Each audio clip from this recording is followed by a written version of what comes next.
नमस्कार, India real estate guide में आपका एक बार फिर बहुत बहुत स्वागत है। देश बदलाव की तरफ चल पड़ा है और इसी बदलाव को आज हम भी अपनी चर्चा में शामिल करने जा रहे हैं। देश को एक नई सरकार मिलने जा रही है। सबसे महत्वपूर्ण यह है कि देश को एक स्थिर सरकार मिलने जा रही है। इस सरकार का क्या महत्व होगा आगे चलते हुए, रियल एस्टेट पर इसका क्या फर्क पड़ेगा, रियल एस्टेट की पॉलिसीज किस तरीके से बदलेंगी, देश का इकोनॉमिक एनवायरनमेंट कैसे सुधरेगा और आपको आपके सपनों का घर कैसे मिलेगा। बहुत सारे सवाल हैं, बहुत सारी उम्मीदें हैं, बहुत सारी आशाएं हैं। कैसी पूरी होंगी, कब पूरी होंगी, इस सब पर आज हम करेंगे चर्चा। और देश के आर्थिक माहौल को, देश के मिजाज को समझने के लिए आज हमारे साथ एक बहुत ही बड़ा और एक बहुत शानदार पैनल है। सभी रियल एस्टेट के एक्सपर्ट्स हैं जो बहुत बारीकी से इसकी नब्ज को समझते हैं, जानते हैं, बहुत वक्त देखा है पहले और आगे के लिए भी कयास लगा सकते हैं जो लगभग सटीक बैठेंगे। तो आइए उनका तारुफ आपसे करा दूं। आज हमारे साथ पूरे देश भर से तमाम गणमान्य मेहमान हैं। मुंबई में मैं सबसे पहले आपका तारुफ कराऊं। हमारे साथ है प्रणय वकील साहब, चेयरमैन है प्रेनॉन कंसल्टेंसी के। उसके बाद हमारे साथ है निरंजन हीरानंदानी, चेयरमैन हीरानंदानी ग्रुप।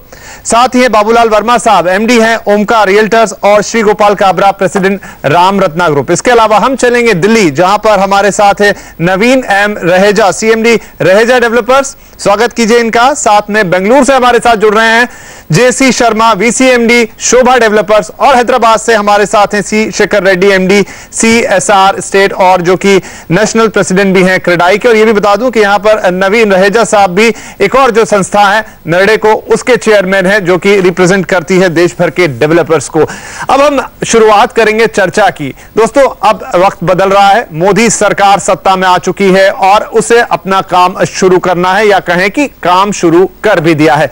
चुनाव से पहले भी बड़ी चर्चाएं थी कि देश बदलेगा, कैसे चीजें बदलेंगी। सबसे जरूरी यह था कि स्टेबल गवर्नमेंट आनी चाहिए सेंटर के अंदर, उससे चीजें बदलेंगी। अब जबकि एक स्थायी और एक मजबूत सरकार हम केंद्र में देख रहे हैं, इसका क्या इफेक्ट होगा, इसकी चर्चा की शुरुआत करते हैं। निरंजन जी, क्या फर्क पड़ेगा एक स्थायी सरकार जिसकी उम्मीद शायद बिल्कुल नहीं थी, कोएलिशन के ईरा में हम चल रहे थे लगभग 20-30 साल से, और अब जबकि एक स्थायी सरकार मिली है, कैसे चीजें बदलेंगी? मेरे अंदाज से आपको सरप्राइज इतने आएंगे जितने आप सोच भी नहीं सकते थे।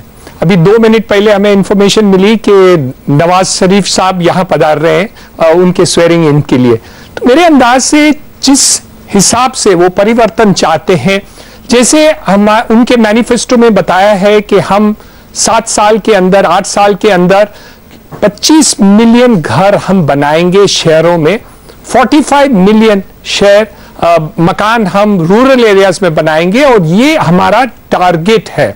तो हम इससे सोच सकते हैं कि जब टारगेट इतनी बड़ी है तो हमें परिवर्तन तो लाना ही है।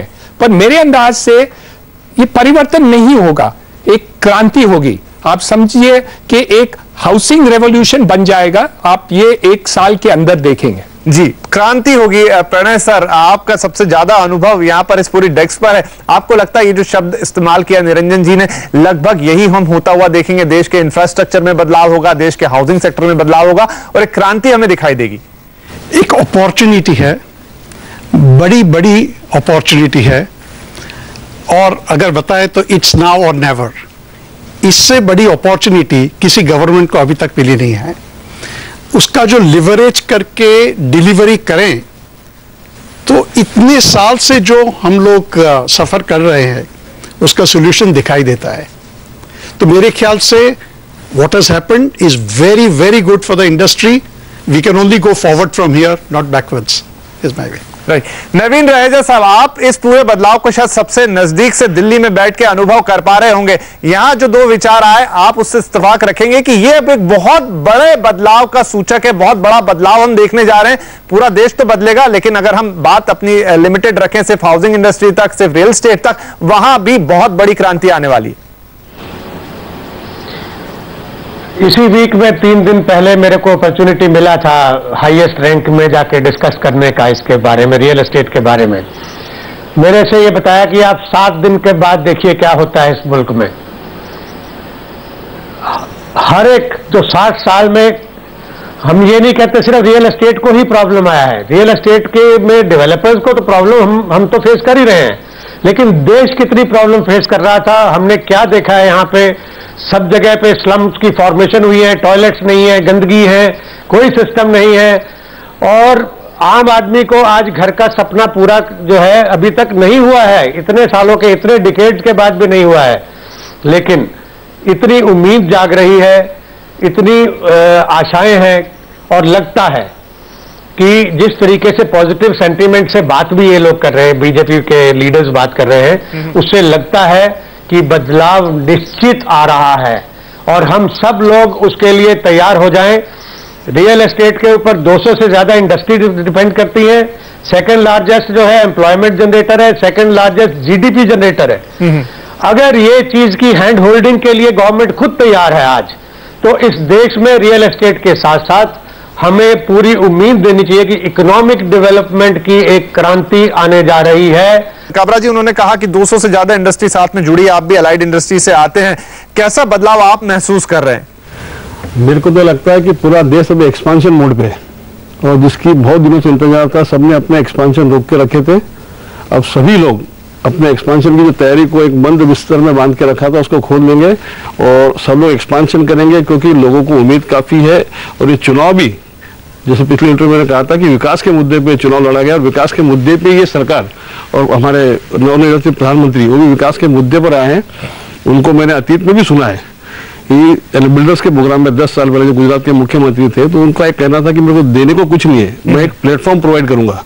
इस देश के हम लोग जो हिंदुस्तानी लोग हैं, हमारे पास ताकत बहुत है, एंटरप्रेन्योर है, हमको एक अच्छा प्लेटफॉर्म चाहिए और हमको ऐसा लगता है कि ये प्लेटफॉर्म अब आ गया है और ये प्लेटफॉर्म जल्दी सबको मिलने वाला है। चलिए, तो यहाँ पर आशाएं जो हैं वो उफान पर हैं और जिन लोगों की आप बातें सुन रहे हैं इन्हें बरसों का अनुभव है, तो इन बातों को हल्के में मत लीजिए कि ये कहने के लिए कह दी गई हैं। हमारे जो सारे पैनलिस्ट हैं वो, अगर मैं रियल एस्टेट के कहूं, चमकते हुए सितारे हैं।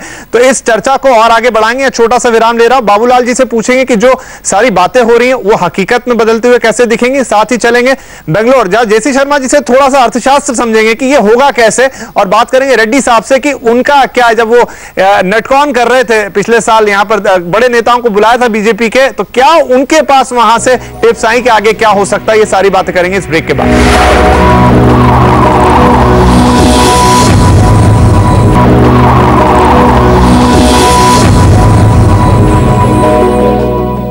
ब्रेक के बाद इंडिया रियल एस्टेट गाइड में आपका एक बार फिर स्वागत है, जहां पर हम बात कर रहे हैं नई उम्मीदों की, नई आशाओं की, क्या फर्क पड़ने जा रहा है देश के अंदर। ब्रेक से पहले शायद उसका आगाज आपने सुन लिया, अब हम इसको अंजाम तक पहुंचाएंगे। बाबूलाल जी, जो बातें हम अभी कर रहे हैं, बहुत ज्यादा उम्मीदें हैं और सबको उम्मीदें, और लगता भी है जिस तरह से कदम शुरू के 2-3 अभी दिन में ही हमने आते हुए देखे, उससे लग भी रहा है।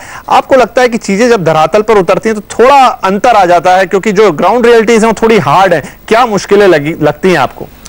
देखिए, रियल एस्टेट जो लाइन है हमारी, वो बहुत विजन वाली है। पहले तो मैं सोचता हूं कि जो हिंदुस्तान के अंदर हमारा जो नेता हो वो अगर विजनरी हो तो सोचने का तरीका चेंज हो जाता है। रियल एस्टेट आपको एक पेपर के ऊपर पहले आपकी सोच उतारनी है। नरेंद्र मोदी जी जो उनकी जो सोच है, उनको 100 स्मार्ट सिटीज बनानी है, उनके दिमाग में बैठा हुआ है। उन्होंने गुजरात मॉडल को ऑलरेडी उन्होंने सोचा है कि मैं कैसे 10 साल पहले सोचा था और उन्होंने करके दिखाया। वैसे ही इंडिया के अंदर अभी उनके पास जो पूरा का पूरा पिक्चर है, उनके पास पूरा आ गया है। अभी जब कभी भी आप देखोगे कि आप छोटे से बड़े रूप में जाते हो तो थोड़ी सी जरूर सोचने का तरीका या काम करने का ढंग अलग हो सकता है, लेकिन मुझे लगता है जो ताकत है मिस्टर मोदी के अंदर और जो विजन है, वो अगर छोटी मोटी तकलीफें भी आएंगी तो मुझे लगता है वो पूरी निपट लेंगे। यहाँ चलेंगे जेसी शर्मा साहब के बाद, एक अच्छे डेवलपर होने के साथ अच्छे अर्थशास्त्री भी हैं। सर, अर्थशास्त्र के हिसाब से देखें तो अभी कई उनके सामने दिक्कतें हैं। यहाँ इन्फ्लेशन से उन्हें लड़ना होगा जो कि काफी ऊपर है, इंटरेस्ट रेट काफी ऊंचे हैं, उनसे मुकाबला करना होगा क्योंकि जब तक इन्फ्लेशन नीचे नहीं आएगा। फिस्कल डेफिसिट एक ये बड़ा सिरदर्द रहेगा मोदी जी के लिए। इन सबको काबू में जब तक नहीं करते हैं तब तक अर्थव्यवस्था जिसे कहते हैं एक स्लिम हमें नहीं दिखाई देगी। आपको क्या लगता है कैसे आगे बढ़ेंगे?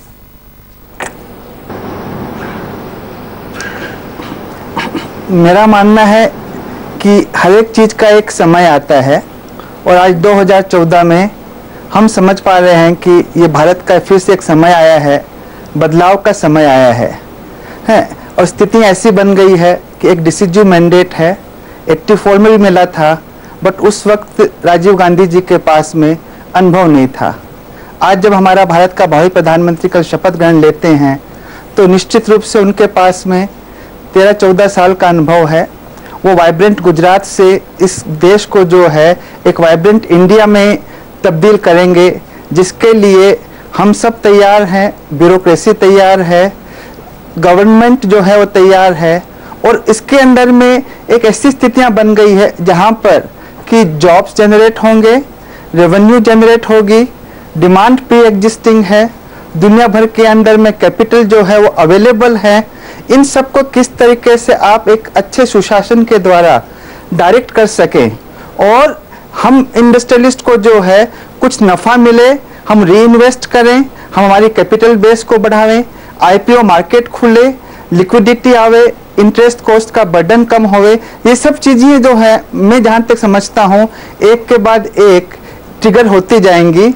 और इसके अंदर में अगर एक सुशासन बना रहे, एक गवर्नेंस जो है बनी रहे कर है, जिसके अंदर में एक इंडस्ट्रियलिस्ट को लगातार इंकरेजमेंट मिलता रहे, जिसकी हम सब कामना करते हैं और हमें विश्वास भी है, तो निश्चित रूप से जो आप चिंताएं बताई, inflation related, interest related, approvals related, सबका समाधान मिलना चाहिए। राइट। रेड्डी साहब, जब लास्ट ईयर आप नेटकॉन कर रहे थे तो कई बीजेपी के नेता वहां पर पहुंचे थे, राजनाथ सिंह थे और भी कई नेता थे, तो क्या सिग्नल उनसे मिला कि अगर वो आते हैं पावर में तो क्या ऐसा नया करेंगे जिससे इंफ्रास्ट्रक्चर हो, रियल एस्टेट हो, हाउसिंग की प्रॉब्लम हो, इसको एड्रेस हो पाएगा? बिल्कुल। राजनाथ सिंह और वेंकैया जी ने कहा है उस दिन हमारा कॉन्क्लेव में, basically he spoke about reduction of home loan interest, the major issue है। उस हम इससे पहले जो 7 क्वार्टर का % का इंटरेस्ट था, they said they will bring it back and also they will rationalise the taxation and infrastructure status ये इंडस्ट्री की देना चाहिए, वो भी उन स्ट्रेस करे थे। और जो भी हमारा दिक्कत है जो ऑनलाइन परमिशन का है, जो MOEF का मेजर इश्यू था, they highlighted that and mostly affordable housing के ऊपर ज्यादा बात करे थे। So we are expecting that, सब लोगों को उम्मीद है मोदी साहब का गवर्नमेंट में ये पूरा हो जाएंगे। और ये सस्टेनेबल जो स्मार्ट सिटीज बता रहा है उसमें mostly we are expecting incentive similar to SEZ का incentives and this will definitely add the new due demand for housing also and we will also look for the more participation of the SME builders, small and medium developers in this self-integrated townships. Right. Niranjan ji, जैसे आपसे भी चर्चा हो रही थी, smart city की सभी बात कर रहे हैं, तो क्या आप कैसे देखते हैं इस कंसेप्ट को, कैसे आगे बढ़ाएंगे, कैसे धरातल पर उतारेंगे, कैसे हमें दिखाई देंगे 100 नए शहर, स्मार्ट शहर? दो चीजें हैं। एक तो मेट्रोपॉलिटन टाउन से, जैसे मुंबई शहर है जहां रीडेवलपमेंट की बहुत आवश्यकता है, 50% से ज्यादा लोग झोपड़पट्टी में रहते हैं, लेकिन उसमें से लगभग 50-60% अफोर्ड कर सकते हैं उनका घर, तो वो उसी साइज के घर हम बना के उनको दे और उनको बैंक लोन दे, सिक्योरिटाइजेशन ऑफ लैंड कर दें, तो उनको वो मकान वो खरीद सकते हैं। तो हमें जो परिवर्तन लाने की आवश्यकता है शहरों में वो है रीडेवलपमेंट के है और मास्टर प्लानिंग। और तीसरी बात यह है कि जो सिलेक्टिव FSI हम बढ़ाते गए हैं वो गलत हम कर रहे हैं, क्योंकि हमने बताया कि स्लम्स का रीडेवलपमेंट करना है उनको FSI दीजिए, धारावी करना है तो FSI दीजिए, MMRDA को बांद्रा डेवलप करना है तो वहां FSI दीजिए। वो सिलेक्टिव जो FSI देते गए हैं वो गलत है। हमें एक across the board increase of FSI देनी है, तो दाम कम हो जाएंगे जमीनों के, क्योंकि हम जो दाम जमीनों को बने हैं वो आसमान तक पहुंच गए हैं। तो अफोर्डेबल हाउसिंग शहरों में हम बना ही नहीं सकते। तो ये परिवर्तन लाने की आवश्यकता है। Increase in FSI, improvement in infrastructure, quick sanction of plans. आज के तारीख में हम जमीन खरीदते हैं तो 3 साल लगती है कोई परमिशन लेने को, राइट, तो 3 से कभी कभी 4 भी हो जाता है, लेकिन उससे कम नहीं होता।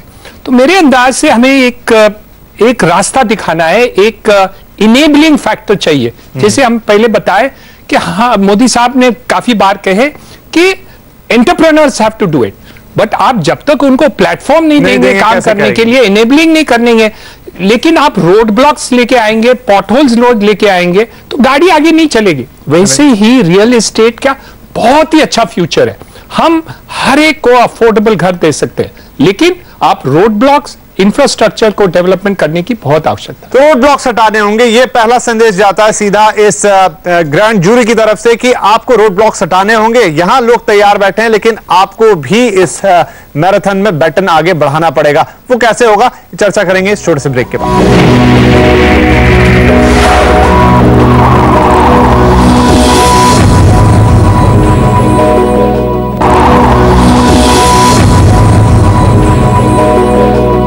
Welcome back. आप देख रहे हैं इंडिया रियल एस्टेट गाइड, जहां पर चर्चा हो रही है कि अब नई सरकार, नए दिन, लेकिन रियल एस्टेट में क्या कुछ नया होगा, इस पर हमारी ग्रैंड जूरी यहां पर बैठी है। लगातार कई हफ्तों तक हम इस पर चर्चा करेंगे कि आखिर ये बदलाव आएगा कैसे, जिसकी सबको उम्मीद है, चाहे घर बनाने वाले हों, चाहे घर खरीदने वाले हों। लेकिन अपने पहले हफ्ते के इस डिस्कशन को कंक्लूजन पर लेकर आए प्रणय वकील साहब। अब जब हम बात करते हैं रियल एस्टेट की, तो ये एक ऐसा सब्जेक्ट है जो केंद्र के हाथ में थोड़ा रहता है, लेकिन बहुत सारा कुछ रहता है स्टेट्स के हाथ में। तो ये जो बैलेंस है, ये मोदी साहब या उनकी सरकार कैसे बिठाएगी? जो इंफ्रास्ट्रक्चर है वो तो सेंटर के पास ही है। स्टेट सब्जेक्ट में जो आता है उसमें जो स्टैंप ड्यूटी अगर आपको चेंज करनी है, एस्टेट ड्यूटी मान लो इंट्रोड्यूस करनी है, इसके लिए स्टेट की परव्यू में आते हैं, क्योंकि ये कॉन्करेंट लिस्ट में पड़ता है। उसमें सेंटर का भी लगता है, स्टेट का भी लगता है। तो आई डोंट थिंक इसमें कायदे को चेंज करने की कोई भी जरूरत है। बट जो डायरेक्शंस आते हैं सेंटर से, वो डायरेक्शन क्लियर हो तो इसका इंप्लीमेंटेशन बहुत ही अच्छा हो सकता है। एनवायरमेंटल मिनिस्ट्री को पकड़ो, ये तो सेंटर में है। ज्यादा से ज्यादा प्रोजेक्ट आज अटके पड़े हुए हैं, वो एनवायरमेंटल मिनिस्ट्री की वजह से पड़े हैं। तो आप स्टेट को ब्लेम कर रहे हो, वो गलत बात है, क्योंकि वो तो सेंटर से परमिशन आती है, गाइडलाइंस भी जो है वो सेंटर प्रिस्क्राइब करती हैं। तो इसमें जो है सेंटर और स्टेट साथ में बढ़ के अगर अप्रूवल प्रोसेस को करें और अप्रूवल प्रोसेस को मिनिमाइज करें, क्लैरिटी बढ़ा दे, तो हो सकता है मेरे ख्याल से। इसमें क्या है कि ये पूरा जो मुद्दा है, इसको 3 भाग में डिवाइड करना होगा। एक तो शॉर्ट टर्म मेजर्स हैं जो जल्दी से हो सकते हैं, रेजा साहब ने बताया 7 दिन में कुछ आने वाला है। दूसरा है वो मीडियम टर्म है, इसमें थोड़ा कायदे के चेंज हो गए, अगेन नया बजट आएगा, उसमें सब होगा। और फिर लॉन्ग टर्म है, अगर आपको इंडस्ट्री स्टेटस देना है, वो सब लॉन्ग टर्म में आते हैं। तो पहले तो शॉर्ट टर्म पे फोकस करेंगे। इस शॉर्ट टर्म में क्या हो सकता है कि जितनी भी परमिशन पेंडिंग है, ज्यादा से ज्यादा एनवायरमेंटल मिनिस्ट्री के पास है, उसको क्लियर कर दो। सेकंड, जो इंटरेस्ट रेट है, can you reduce it for housing loan?